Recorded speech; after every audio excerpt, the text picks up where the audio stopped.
শুভ সকাল আমার প্রিয় বন্ধুরা, তোমরা কেমন আছো? আশা করি যে যেখান থেকে আমার ভিডিও দেখছো অনেক ভালো আছো, সুস্থ আছো।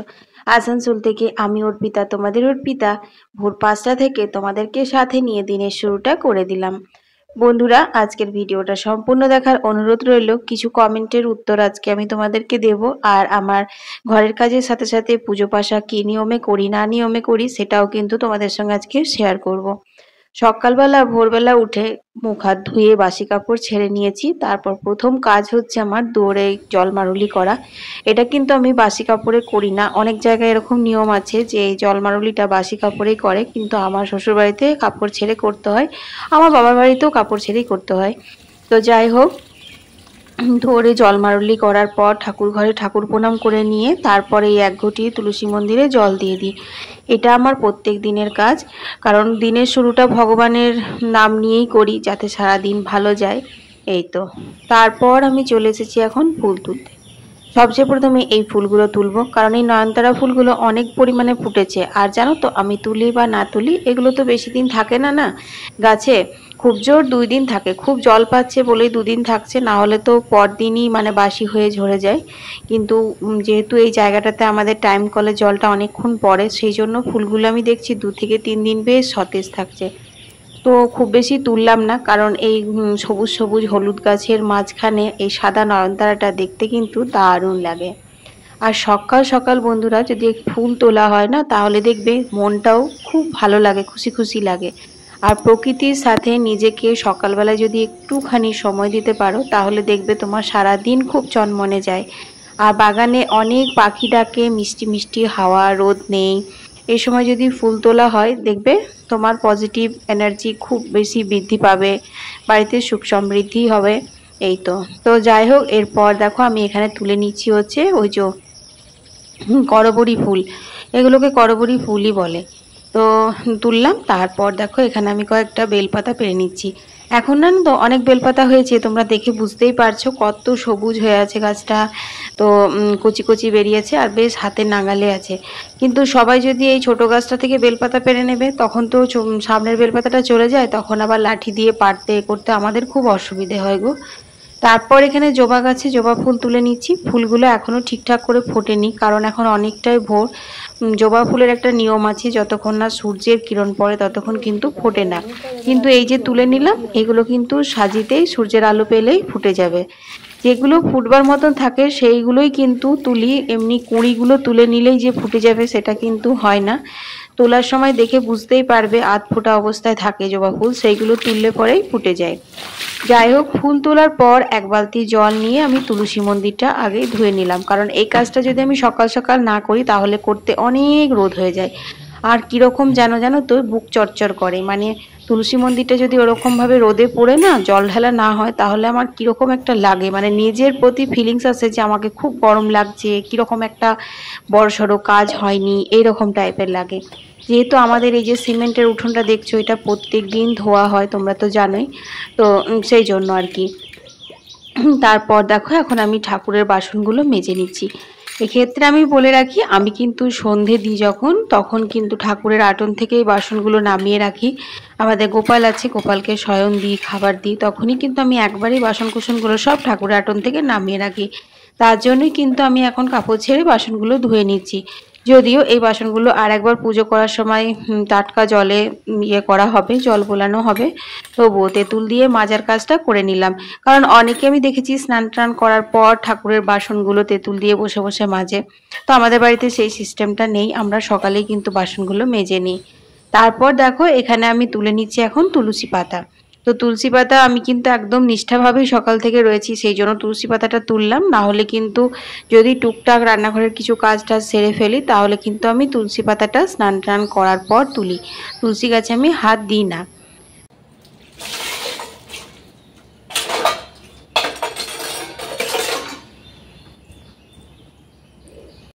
এরপর আমার অনেকগুলো টুকিটাকি কাজ সারা হয়ে গেছে, যেমন রান্নাঘর মোছা পরিষ্কার করা, ঠাকুর ঘর মোছা পরিষ্কার করা, আর যে মায়ের ঘরটা আছে সেটাও ঝাড় দেওয়া মোছা, এগুলো কাজগুলো আমি সেরে নিয়েছি। এগুলো আর তোমাদের সঙ্গে শেয়ার করিনি। তারপর ওখানে দুধটা বসিয়ে দিলাম, এদিকে ভাতটা বসিয়ে দিলাম। তারপর দেখো এখন আমি বাটাবাটির কাজটা ভাবছি সেরেই নেব, কারণ যা গুমোট গরম রেখেছে না, এরপর কিন্তু স্নান টান করে যদি রান্না বান্না করি তখন এই বাটা ঘষা করতে না খুব আলিশ আসে, জানো তো, মানে ভালো লাগে না। এই জায়গাটাতে রোদ চলে আসে, খুব গরম লাগে। তো সেই জন্য ভাবলাম যে এক্ষুনি বাটাটা বেটে নিই। তো একটু পোস্ত বাড়ছি, একটু না বেশ অনেকটা পরিমাণেই বাড়ছি, কারণ আজকে কাঁচা পোস্ত বাটা থাকবে দুপুরের খাবারে। মায়ের শরীরটা ভালো নেই, মায়ের একটু পেট খারাপ হয়েছে, সেই জন্য বললো আলু সেদ্ধ পোস্ত বাটা ভাত খাবে, তো তার জন্যই বাড়ছি। আর একজনের জন্য তো হয় না, বুবলাও পোস্ত বাটা খেতে ভালোবাসে, ওর বাবাও একটু খেতে ভালোবাসে, তো সেই জন্য একটু বেশি করে বাটলাম। আর কালকের ভিডিওতে তোমাদের বলেছিলাম যে পটলের খোসাগুলো আমি দেরি হয়ে গেল বলে বাটলাম না, সেদ্ধ করে রাখা ছিল, তো সেই পটলের খোসাগুলো আমি 2 চামচ পোস্ত, একটা কাঁচা লঙ্কা দিয়ে বেটে নিচ্ছি। আর একটু রসুন দেবো, যেহেতু মা আজকে খোসা বাটা খাবে না, তো সেই জন্য রসুন দেবো। রসুনটা আমি পরে ঘষুনিতে করে ঘষে মিশিয়ে নেব, তোমরা চাইলে একসাথেও বাটতে পারো। পটলের খোসা, ঝিঙের খোসা, এগুলো না একটু পোস্ত দিয়ে বাটলে খেতে বেশি ভালো লাগে। কিন্তু আমি প্রত্যেকদিন আমাদের খোসা বাটা হয়, প্রত্যেকদিন আমি পোস্ত মেশাই না, আমি এমনি নর্মালি শুধু খোসাটা বেটে নিই কাঁচা লঙ্কা রসুন এসব দিয়ে।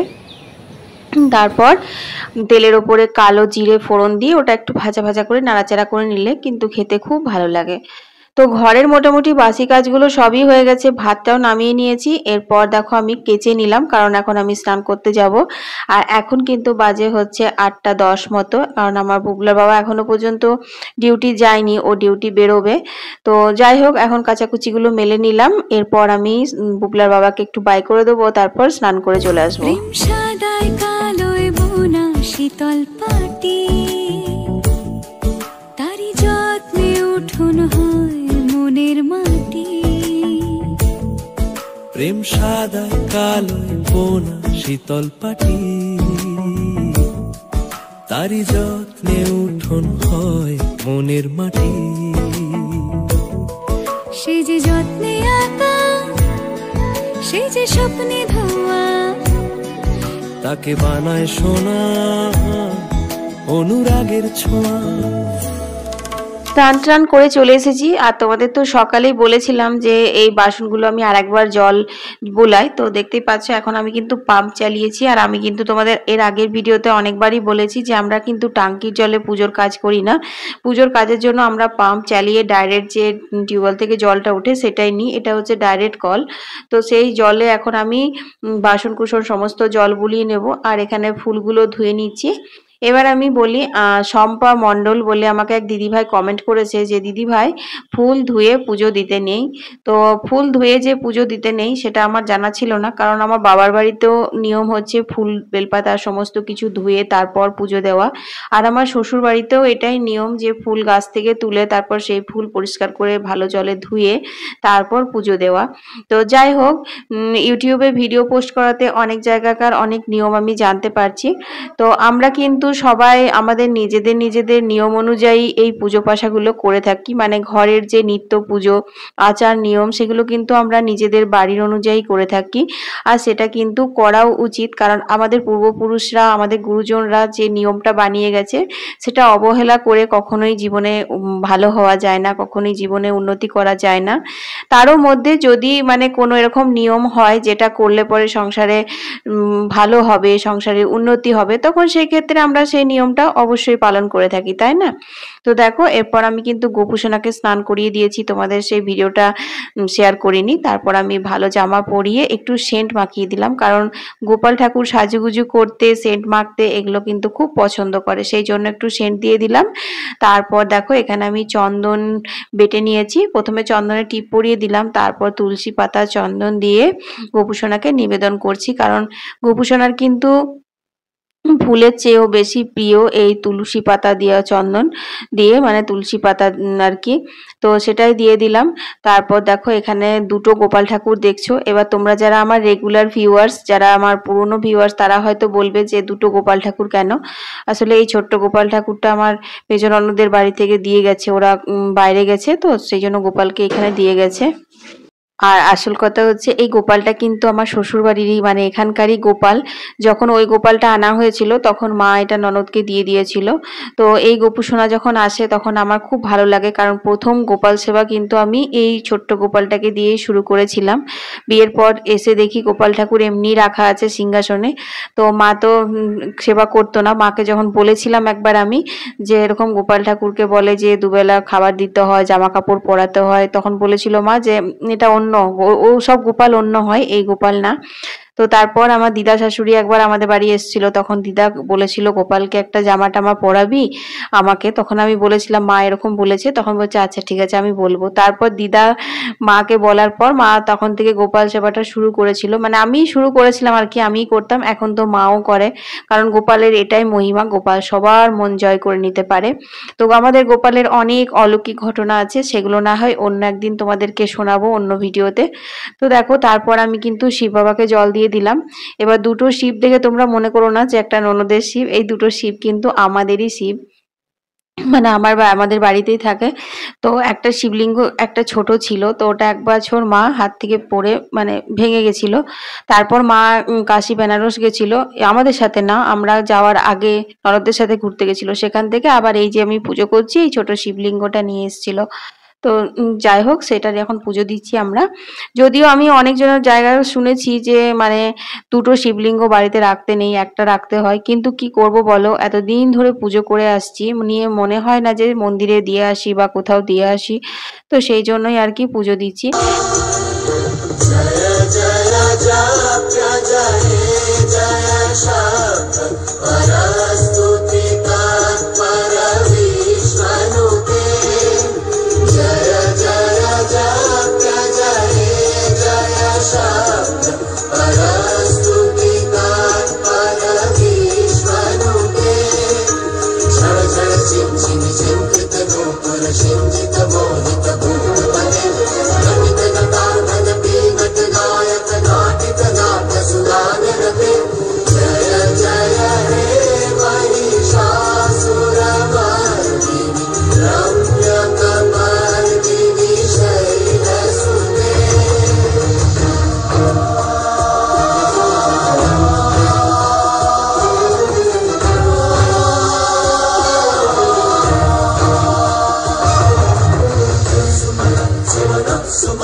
এখন বাজছে হচ্ছে 10:30, আমার পুজো কমপ্লিট হয়ে গেল। চলো এবার রান্না করব। ভাতটা এক ফাঁকে নামিয়ে দিয়েছিলাম, ভাত হয়ে গেছে।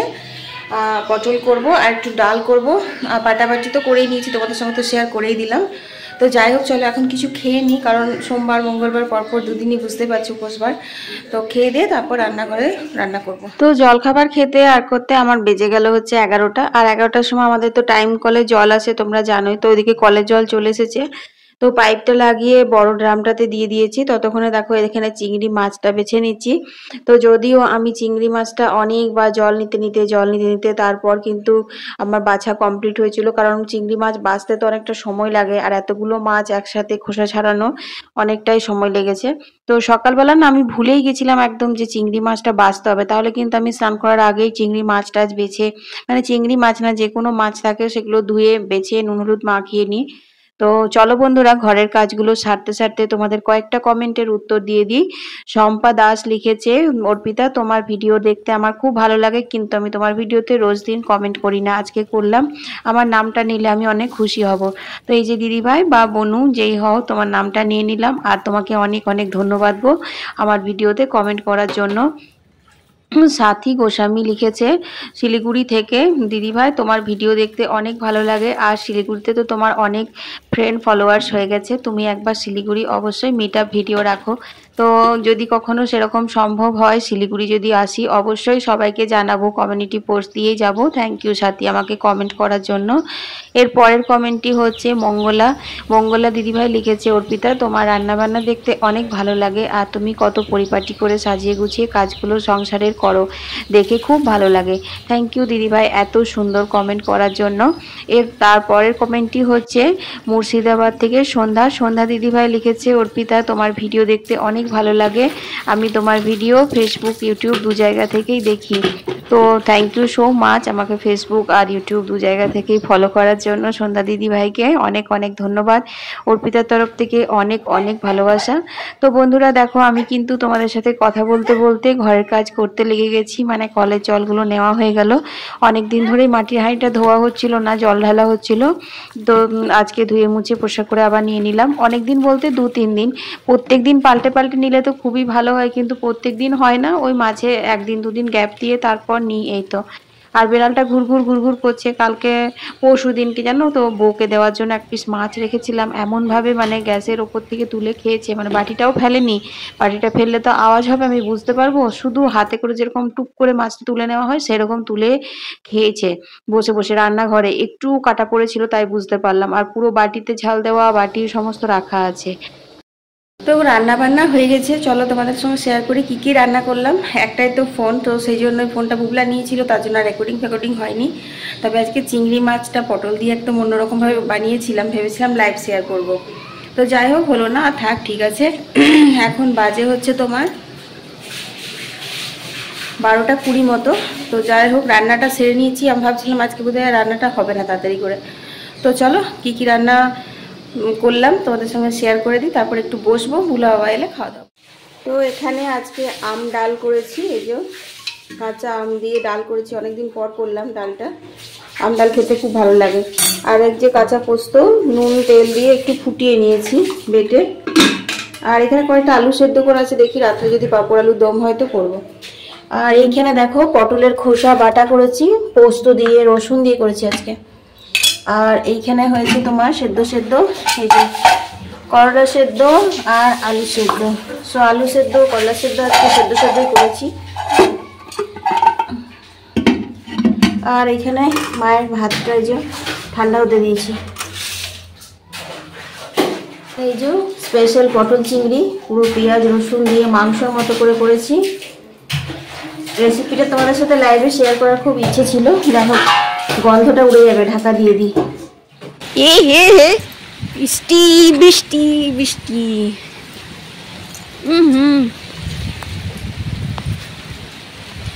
বৃষ্টি নেমেছে, বৃষ্টি বৃষ্টি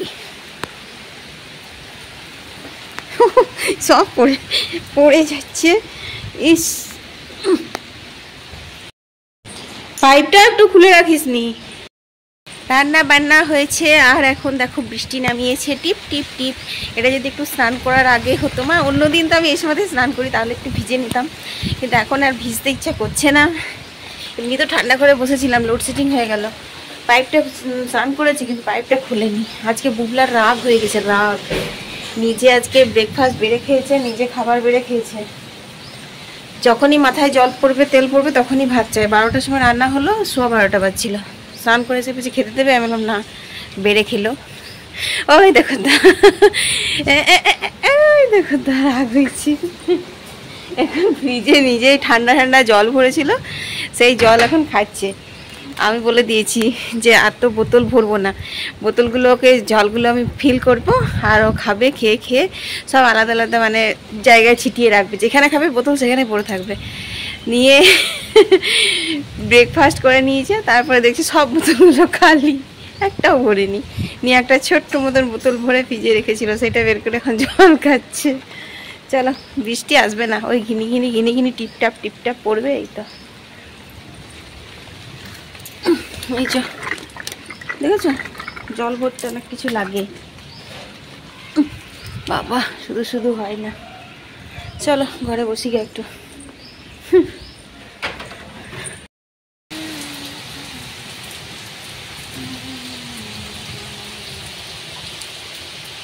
তো তো বন্ধুরা, তোমাদের সাথে সেই দুপুরবেলা দেখা, তারপর তো খাওয়া দাওয়া করে একটু শুয়েছিলাম। বৃষ্টিটা তো আর হয়নি, ওই অল্প একটু করে বৃষ্টি হচ্ছে, তারপর একদম গুমোট গরম দিচ্ছে। আর দেখো এখন হয়ে গেছে হচ্ছে সন্ধে। বিকেলবেলাকার রোজ দিনে যা কাজ, ঘর ঝাড় দেওয়া, কাপড় জামা গোছানো, চা করা, সেগুলোই শুধু করেছি। আজকে একটুও হাঁটাহাঁটি হয়নি। তারপর দেখো এখন আমি সন্ধে দিয়ে নিচ্ছি। তো আজকের ভিডিওটা আর বাড়াবো না, সকাল থেকে সন্ধে পর্যন্ত আমি কি কি করলাম না করলাম সেটুকু তোমাদের সঙ্গে শেয়ার করলাম। এর বাইরেও সংসারে অনেক কাজ থাকে, অনেক কথা থাকে, যেগুলো শেয়ার করা সম্ভব হয় না অত। তো যাই হোক, তোমাদের ভিডিওটা কেমন লাগলো তোমরা অবশ্যই কমেন্টে জানিও। ভালো লাগলে লাইক শেয়ার করতে একদম ভুলো না। আর বন্ধুরা, যারা এখনো পর্যন্ত আমার ভিডিওটিতে লাইক করনি তারা একটা লাইক করে দিও। তোমাদের একটা লাইক, একটা কমেন্ট আমাকে একটা নতুন ভিডিও বানানোর জন্য অনেক উৎসাহিত করে। সবাই ভালো থেকো, সুস্থ থেকো, টাটা।